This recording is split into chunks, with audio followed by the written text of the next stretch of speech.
오늘 사사기 강의 34번째 시간이고 저랑 지금 삼손에 관한 이야기를 계속 살펴보고 계세요.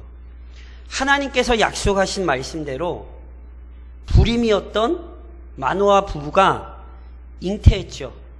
그리고 아들을 실제로 낳았어요. 이름이 뭡니까? 삼손입니다.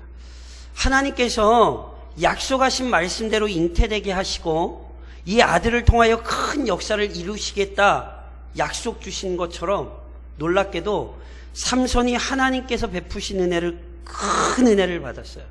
무엇보다 지난 시간에 저랑 살펴보셨던 것처럼 소라와 에스다올 사이 마하네단에서 여호와의 영이 그를 움직이기 시작하셨더라. 하나님의 영이 삼손을 움직이셨어요. 그러면 저희가 기대를 합니까? 안 합니까? 기대를 해야죠.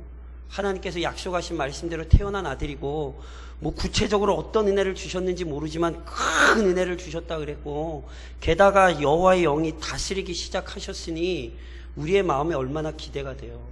그런데 드디어 시작된 삼손의 행실은 우리의 기대를 벗어나죠. 삼손이 뭐예요? 자기 눈에 좋은 대로 행동해요. 이 표현이 사사기 어떤 표현이라고 말씀드렸어요? 각자 소견에 옳은 대로 행했다는 그 표현이라니까요. 그러니까 삼손이 하나님의 법도 하나님의 뜻 이런 거 생각 안 해요. 자기 욕정을 따라 행해요. 그래서 하나님께서 금하신 이방 여인과 결혼을 하겠다고 나서는 거예요. 이 일을 말리는 부모의 말에도 아랑곳하지 않고 고집을 부려요. 나면서부터 구별된 자였지만 전혀 구별되게 행동하지 못해요. 이게 삼손의 모습이에요. 물론 삼손이 이렇게 어리석게 행동하는 중에도 놀라운 하나님의 섭리가 역사하고 있었음을 사사기 기자가 밝혔죠. 그래서 지난주에 저랑 살펴보셨던 기억하세요? 4절 다시 한번 보시겠어요? 14장 4절. 그때에 블레셋 사람이 이스라엘 다스린 까닭에 굉장히 비참한 얘기예요. 가나안 땅 약속의 땅에 들어왔는데 블레셋 사람이 지금 이스라엘을 다스려요. 그런데 삼손이 틈을 타서 블레셋 사람을 치려 함이었으나 그의 부모는 이 일이 여호와께로부터 나온 것인 줄은 알지 못하였더라. 이 구절이 우리말로 좀 오해가 되게 번역됐다 말씀드렸죠. 삼손이 틈을 타서 이걸 정확히 표현해야 된다 말씀을 드렸죠. 우리나라 성경에는요 주어가 정확히 번역이 안 됐어요. 삼손이 틈을 타서 블레셋 사람을 치려는 게 아니라 하나님께서 틈을 타서 삼손을 통하여 블레셋 사람을 치려고 이 일도 사용하셨어요. 그러니까 다시 한번 말씀드리지만 삼손은 자기 정욕대로 행했어요. 삼손의 부모도 이게 하나님의 뜻인지 깨닫지 못했어요. 그런데 인간이 이렇게 어리석었음에도 불구하고 하나님께서는 그 어리석은 이스라엘 백성들 속에서 신실하게 자기의 뜻을 이루고 계셨다고요. 하나님은 우리의 도움이 필요하신 분은 아니에요. 그는 말씀하신 대로 이루시는 분이고 우리의 수고와 노력과 우리의 공로와 상관없이 자신의 뜻을 선하게 이루신 분이라고요. 그러니까 우선 삼손의 이야기에서 그리고 지금까지 살펴봤던 사사기의 이야기에서 이렇게 신실하게 자기 뜻을 이루시는 하나님을 우선 보셔야 되는 거예요.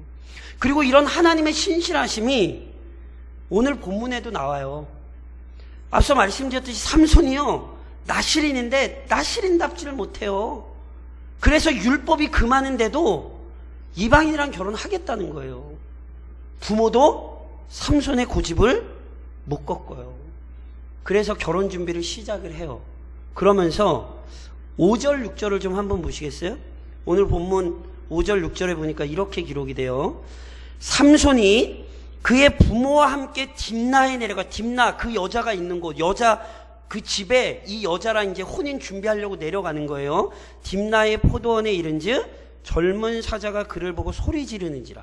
여호와의 영이 삼손에게 강하게 임하니 그가 손에 아무것도 없이 그 사자를 염소 새끼를 찢는 것 같이 찢었으나 그는 자기가 행한 일을 부모에게 알리지 아니하였더라. 자, 절 보세요.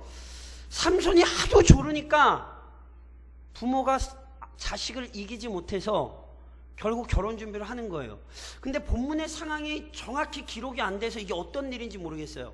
삼손이 자기 부모님들을 모시고 그 여자가 있는 딥나로 내려가요. 그런데 아마 이때 삼손과 그의 부모가 잠시 무슨 일인지 모르겠지만 떨어져 있었던 것 같아요. 그래서 삼손 혼자 어디로 가냐 하면 딥나의 포도원으로 간 거예요. 근데 그곳에서 어떤 일이 있었어요? 사자를 만났어요. 그것도 어떤 사자래요? 젊은 사자래요. 당황했겠습니까? 당황을 안 했겠습니까? 사자를 만나보신 적이 없으시죠? 그쵸? 뭐 저희 포도원에 내려갔다 사자를 만난 적이 없어서 당연히 인간적으로 보면 굉장히 당황스러웠을 텐데, 놀랍게 이 위기의 순간에 오늘 성경에 보면 뭐가 일어났죠? 여호와의 영이 삼손에게 아주 강하게 임했어요. 그래서 삼손이요, 맨손으로 젊은 사자를 찢어 죽였대요.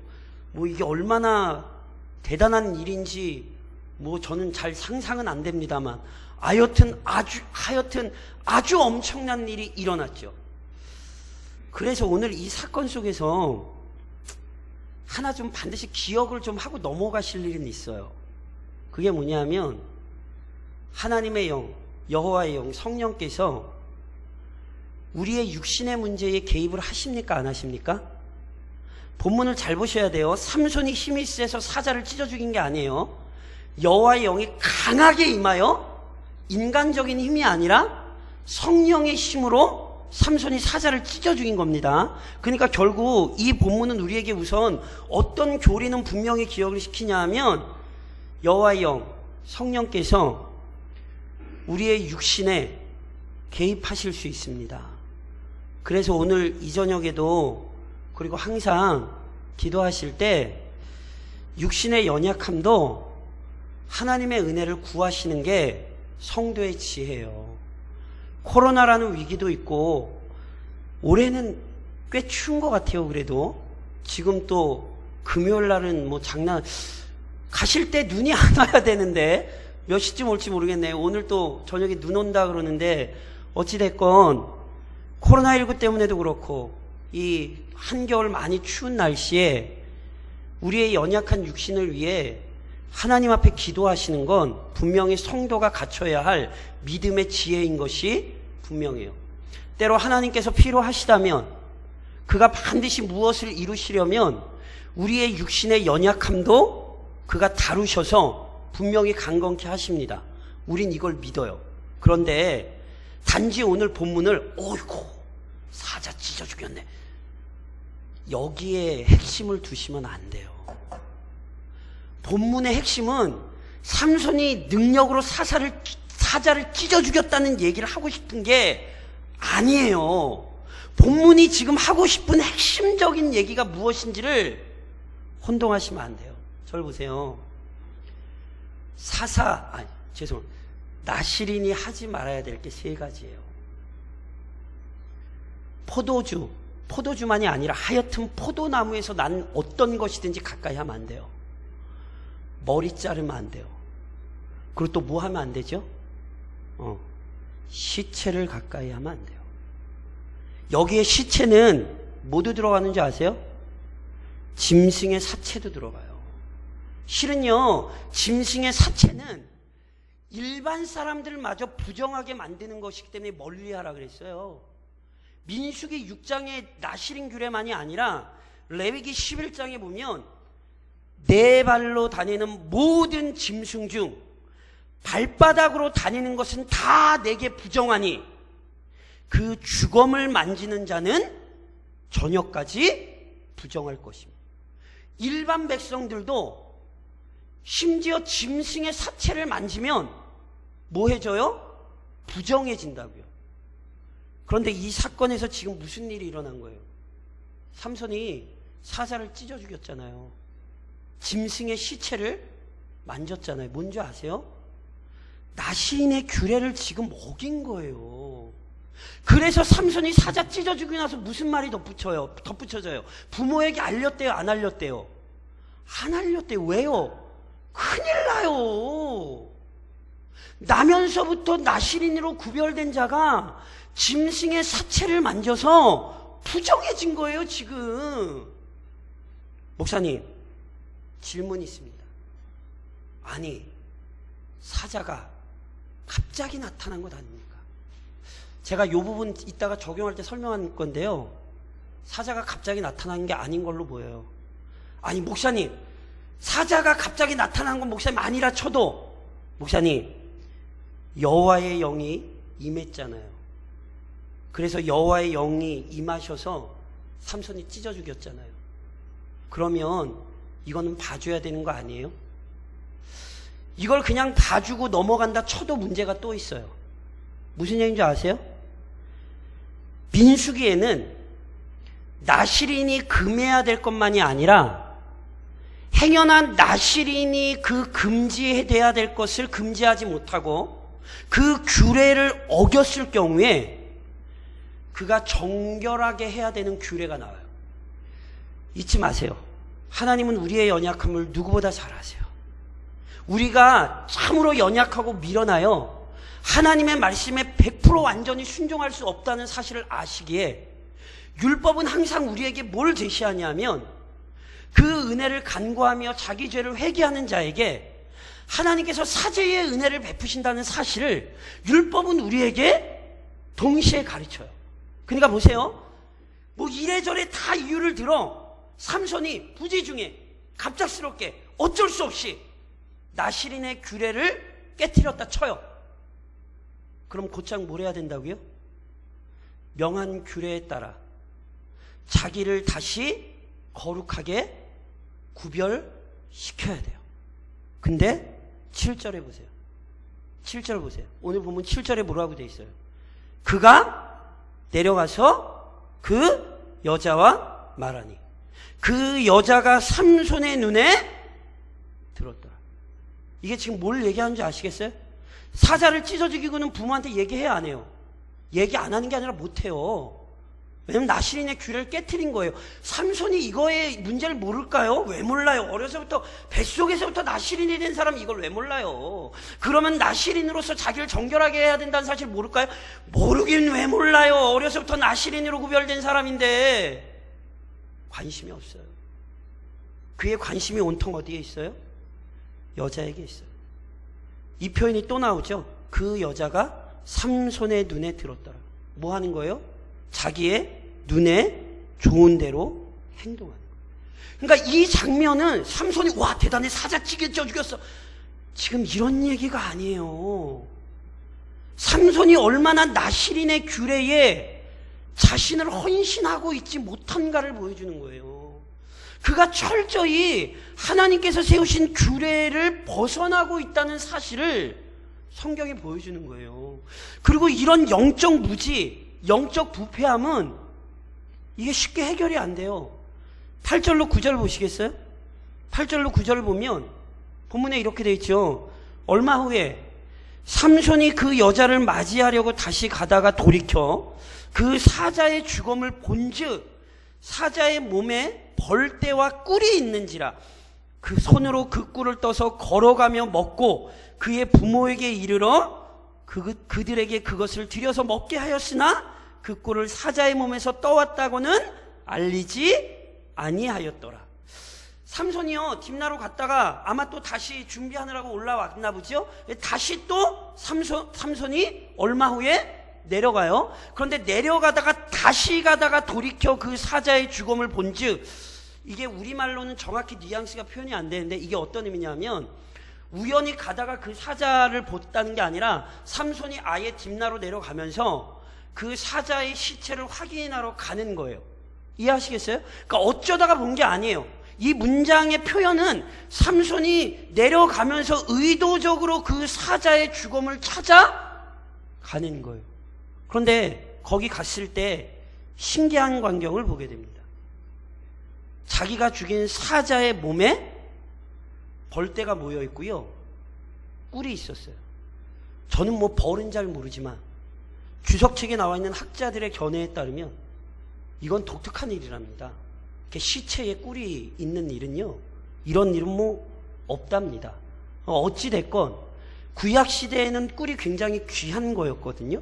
그래서 야곱이 자기 아들 요셉이 국무총리일지 모를 때 자기 아들들이 곡식을 한번 사러 왔다가 다시 갈 때 베냐민을 보내야 됐거든요. 그러니까 막내 아들 베냐민을 보내기 싫은데 어쩔 수 없이 굶어 죽을 수는 없으니까 베냐민마저 보낼 때 아들들의 손에 잘 보이려고 선물을 들려보내요. 근데 그 중에 그 선물 중에 하나가 뭔지 아세요? 꿀이에요. 구약 시대에는 이 꿀이 굉장히 귀했단 말이에요. 그러니까 보세요. 그 꿀을 보고는 삼손이 뭐 하는 거예요? 아, 그 꿀을 떠먹는 거예요. 괜찮나요? 아니에요.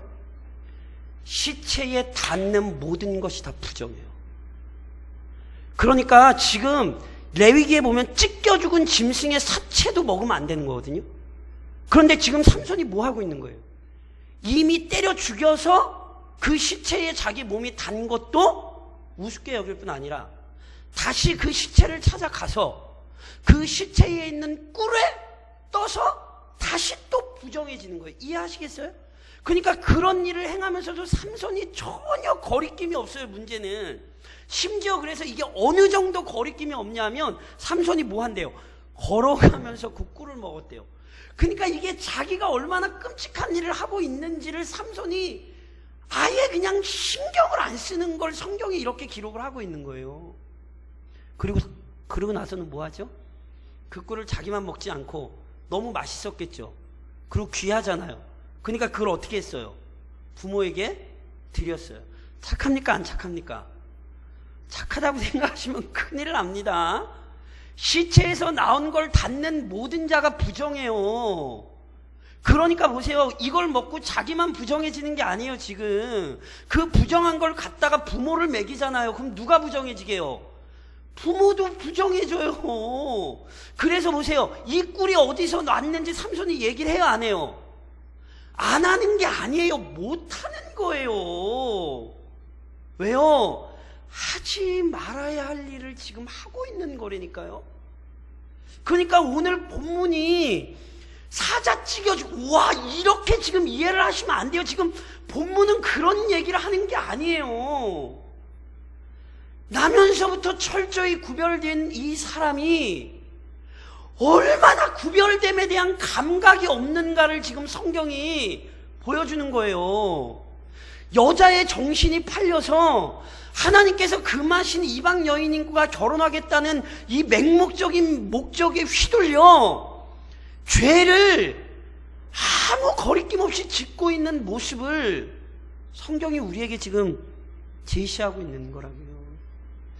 그래서 우선 오늘 본문 속에서 먼저 기억하셔야 될 게 있어요. 그게 뭔지 아세요? 영적으로 무감각한 자가 되지 않도록 주의하십시오. 조금 다시 말씀드리면 죄를 죄로 여기지 못하는 영적 무지함에 사로잡히지 않도록 깨어 계셔야 돼요. 아까 제가 말씀드렸죠. 다 얘기가 나와요. 나시린이 하지 말아야 될 게 3개라니까요. 포도주, 독주 가까이 하면 안 되고요. 머리 자르면 안 되고요. 시체 가까이 하면 안 돼요. 이걸 삼손이 다 어겨요. 특별히 시체를 가까이 하면 안 된다 그러죠. 그럼 도대체 왜 시체를 가까이 하면 안 되는데요? 나시린만이 아니에요. 실은요, 제사장들도 시체를 가까이 하면 안 돼요. 그런데 제사장들에게는 직계가족의 시체 같은 경우에는 가까이 하게 했거든요. 그런데 대제사장의 경우에는요, 자기 부모의 시체마저 가까이 하면 안 돼요. 왜 그럴까요? 보세요. 시체는 뭐의 표지죠? 시체가 뭡니까? 시체는 죽음의 표지 아닙니까? 그럼 조금 더 나아갈까요? 왜 죽는데요? 그렇죠. 죄 때문에 죽어요. 그래서 보세요. 시체는 뭘 나타내는 줄 아세요? 인간이 죄인이라는 사실을 나타낼 뿐 아니라 죄의 결과를 보여주는 게 시체예요. 그러니까 나시린이 또는 제사장이나 대제사장이 시체를 가까이 하지 않도록 명령을 받은 것은, 또는 일반 백성들이 시체를 가까이 한 경우 그것으로 인하여 부정해지고 그들의 몸을 정결하게 하지 않으면 끝까지 부정할 수밖에 없는 이유는 이것이 죄를 상징하기 때문에 그래요. 그러니까 나실인에게 시체를 가까이 하지 말라. 이건 다시 설명드리면 너는 하나님 앞에 구별된 사람이니 철저히 죄로부터 구별되어야 한다. 너는 어떤 경우에도 죄를 가까이 하는 사람이 되어서는 안 된다. 이 사실을 보여주는 게 시체를 가까이 하지 않도록 하는 거예요. 근데 삼손을 보세요. 주의하지 않아요. 특별히 앞서도 이미 말씀드렸듯이 이방 문화에 너무 깊이 젖어 있어요. 그러니까 단순히 이방 여자를 사랑한 게 아니에요. 삼손이 여자가 실은 3명 나오는 거 아세요? 지금 딥나의 여인 나오고요. 이거 끝나고 나면 가사에 또 기생이 하나 나와요. 그리고 나서 잘 아시는 들릴라라는 여인이 나오는 거예요. 그러니까 보세요. 이방 여인을 깊이 사랑해요. 그러니까 이건 단순히 여자를 사랑하는 게 아니에요. 이방 여인을 통해 나타나는 바 이방의 부패한 문화의 삼손이 굉장히 심취해 있는 것을 보여주는 거예요. 게다가 달콤한 꿀의 유혹에 빠져 가까이 하지 말아야 될 시체를 다시 가까이 했다니까요. 그러니까 오늘 본문 속에서 사자 찢어 죽인 게 대단하다 이 얘기를 보시면 안 돼요. 하나님께서 삼손에게 원하시는 것은 구별된 사람으로 사는 거였어요. 이게 나실인의 규례란 말이에요. 뱃속에서부터 구별을 시키셨어요. 그런데 삼손이 구별되지 않았죠. 오늘도 마찬가지인 것 아세요? 하나님께서 그의 백성들에게, 그리스도인들에게, 교회에게 원하시는 것은요, 구별된 삶이에요. 제가 이전에 이미 많이 말씀드렸듯이 그리스도인의 최고의 사명은 거룩이에요, 거룩. 그러니까 우리는 자꾸 믿음이 좋다는 걸 어떤 현상들로 자꾸 바꾸려고 해요. 내가 예전에 교회에서 어떤 일을 하고, 내가 예전에 뭐 기도해서 무슨 응답을 받고, 아니요, 그런 게 다 소용없다는 얘기 아니에요. 절대로 그렇게 이해하시면 안 돼요.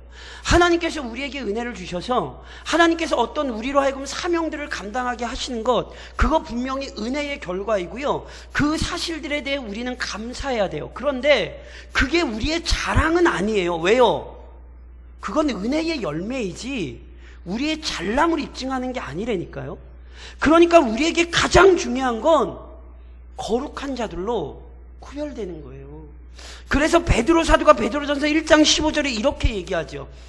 오직 너희를 부르신 거룩한 이처럼 너희도 모든 행실에 거룩한 자가 되라.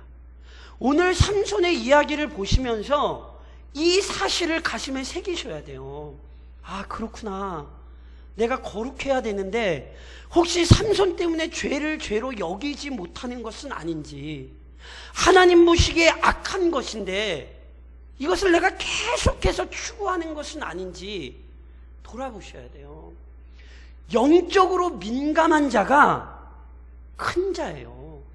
영적으로 깨어있는 자가, 즉 죄를 죄로 알고 그 죄를 단호히 끊어내고 떠나는 자가 진짜 믿음의 사람이라는 사실을 기억하셔야 돼요. 더 나아가 오늘 삼손의 모습 속에서 뭘 기억하셔야 되냐면요, 이것과 연관해서 하나님께서 주신 경고로 들으셔야 돼요. 하나님께서 주신 경고를 자꾸 안 들으시면 안 돼요. 오늘 본문에 실은 하나님의 경고가 나왔다고 보는 학자들이 있어요. 저는 이게 굉장히 타당하다고 생각을 해요. 이런 거죠. 이미 삼손이 블레셋 여인과 결혼하려고 하잖아요. 근데 그때 제가 지난 시간에 말씀드렸죠. 삼손이 어디로 내려가요? 딥나로 내려가요. 내려갔다는 표현이 지리적인 이동을 나타내는 게 아니라 영적 상태를 나타낸다 말씀을 드렸죠. 그래서 오늘 본문에도 보면 딥나로 내려갔다는 표현이 또 나와요. 이게 단순히 지리적인 이동을 얘기하는 게 아니라 삼손의 영적인 상태가 심히 추락하고 있음을 나타내는 거예요. 그런데 삼손이 딥나로 내려가서 이방 여인을 즐길 때 우선은 그의 부모가 이것이 잘못됐다는 얘기를 합니까 안 합니까? 하잖아요. 할례 받지 못한 블레셋 사람들과 너 결혼하면 안 된다. 이건 분명히 하나님께서 명하여 주신 율법을 근거로 부모들이 얘기한 거예요. 물론 일부 학자들은 이 마노아 부부의 문제를 좀 이 본문에서 끄집어내는데 저는 그거는 얘기하고 싶진 않아요. 어찌됐건 부모로서 할 바, 그래도 이게 아무리 부족한 부모였다 할지라도 적어도 한 번은 삼손에게 뭐 한 거예요? 너 이러면 안 된다. 가르친 겁니까? 안 가르친 겁니까? 가르쳤죠. 그러니까 부모를 통해 주신 경고를 삼손이 안 듣는 거예요. 더 나아가 아까도 말씀드렸죠. 나실인이 하지 말아야 되는 것 중에 하나가 뭐냐면 민수기 6장 3절로 4절에 보면 포도주와 독주를 멀리하며 포도주로 된 초나 독주로 된 초를 마시지 말며 포도즙도 마시지 말며 생포도나 건포도도 먹지 말지니 자기 몸을 구별하는 모든 날 동안에는 포도나무 솟아는 씨나 껍질이라도 먹지 말지며 포도나무와 관련된 건 뭐 하지 말래요? 씨나 껍질이라도 먹지 말래요. 이 얘기는 포도나무 근처에도 가면 안 돼요. 근데 삼손이 오늘 어디로 가요? 딥나로 내려가는 것만 아니죠. 구체적인 상황이 어떤 건지 모르겠어요. 삼손이 어디에 갔대요? 포도원에 가요. 잘 보셔야 돼요. 그것이 어떤 곳인데요? 가까이 하면 안 되는 곳이에요. 그러니까 구체적으로 설명이 안 됐기 때문에 우리가 정확한 건 잘 모르겠어요. 그런데 나실인으로서 포도 씨나 열매도 쳐다보면 안 되는데 포도원을 내려가요? 근데 거기서 뭘 만나요? 사자를 만나죠. 많은 학자들이 이걸 경고로 봐요. 하나님께서 젊은 사자를 통해 삼손에게 경고하셨다는 거예요. 마치 발람 선지자가 발락의 돈 받으려고 이스라엘 백성 저주하러 갈 때 발람이 타던 나귀의 입을 열어서 하나님이 뭐 하셨어요? 그의 잘못됨을 꾸짖으셨죠. 나귀의 입을 여시는 하나님이세요. 그러니까 젊은 사자의 부르짖음 속에서 실은 삼손에게 경고를 주셨다는 거예요. 저는 이게 맞다고 봐요. 그런데 하나님이 그 경고를 주시나 삼손이 깨닫지를 못하죠. 삼손이 단번에 찢어진 게 어떻게 죽였는지 모르겠어요. 하나님이 삼손을 사용하실 건데 삼손을 잡아먹히게 하실 수는 없잖아요. 보세요. 이걸 잘 기억하셔야 돼요. 지금 삼손이 잘한 걸로 성경이 그리는 게 아니에요. 하나님께서 삼손을 살리실 방법이 이거 외에는 없었어요. 왜냐하면 그를 통하여 하실 일이 있었으니까. 그러니까 보세요. 삼손이 그 경고도 무시해요. 더 나아가, 자, 아까도 말씀드렸죠. 사자 몸에 이 시체에 꿀이 생기는 일이 이게 흔한 일이 아니래요. 그런데 오늘 본문의 주안점은 꿀이 아니에요. 원래는 어디에 있냐면 벌떼에 있어요. 벌이 독해요. 고대 근동의 벌을. 그러니까 보세요. 벌떼가 있었다는 건 일반적인 사람들 같으면 안 건드려요. 근데 삼손이 뭐예요? 그걸 떠먹어요. 무슨 얘기인지 아시겠어요? 그러니까 이건 역시 원래는 삼손에게 주신 경고였다는 거예요. 이게 어떤 학자들은 이걸 진짜 경고로 얘기하고요. 어떤 학자들은 이걸 경고로 받아들이지 않는 학자들도 있는 것 같아요. 근데 제가 아까 말씀드렸던 것처럼 저는 이걸 경고로 보는 게 맞을 것 같아요. 왜요? 하나님께서 끊임없이 삼손이 영적으로 타락하는 것들에 대해 여러 가지 다양한 방법들로 경고를 주신 것이 저는 분명해 보여요. 그런데요, 한 번도 삼손의 내러티브 이야기 내내 하나님께서 주신 이런 사인들에 삼손이 돌이키지 않아요. 이 결혼 됩니까? 안 됩니까? 남의 결혼에 별로 관심이 없으신가요? 나중에 살면 안 돼요. 들릴라까지 가요. 그러니까 보세요. 여자의 사건 때문에 이미 경고를 주시는데도 삼손이 계속 이방 여자를 찾아다녀요. 뭐 하는 거예요? 경고를 경고로 듣지 못해요. 그래서 삼손의 마지막이 블레셋 사람들에게 끌려가는 비참한 모습을 보인다는 사실을 잊으시면 안 돼요. 하나님의 경고를 경고로 듣고 돌이키는 게 믿음이에요. 무슨 얘기 하는 줄 아세요? 코로나19는 경고예요. 무슨 경고입니까? 보세요. 1년을 열심히 온 인류가 싸워오지요. 그런데 됩니까? 안 됩니까? 되기는 뭘 됩니까? 오히려 가장 위기를 지금 맞고 있는데 무슨 얘기 하는지 아세요? 이 자연 만물 앞에, 이 자연의 재앙들 앞에 인간은 연약함을 깨달아야 돼. 과학이 발달하고 의학이 발달하고 문명이 불달하며 인간이 하나님 자리를 치고 올라가. 지금도 바벨탑을 쌓죠. 혹시 백신만 나오면 안정될 거라고 착각하고 계세요? 그런 교만 버리셔야 돼요. 이거 하나님이 제압하시기 전에 절대로 제압 안 돼요. 인류의 역사가 우리에게 그걸 가르쳐요. 그러니 이 재앙 앞에서 인간이 얼마나 연약한지를 깨닫지 못하면 이 경고를 듣지 못하는 거예요. 우리는 오히려 진실로 하나님 앞에 엎드리는 기회가 돼야 돼요. 그것만입니까? 죽음 앞에 얼마나 연약합니까? 제가 오늘 아침에도 그런 설교 드렸죠. 아무리 900살, 몇백 살 살아도요, 죽어요. 그러니 보세요. 그 죽는다는 사실 앞에 죽음을 준비하는 자들이래야죠. 오늘 하루 잘 먹고 잘 사는 게 인생의 소망이세요? 그게 진짜 어리석은 건 아닙니까?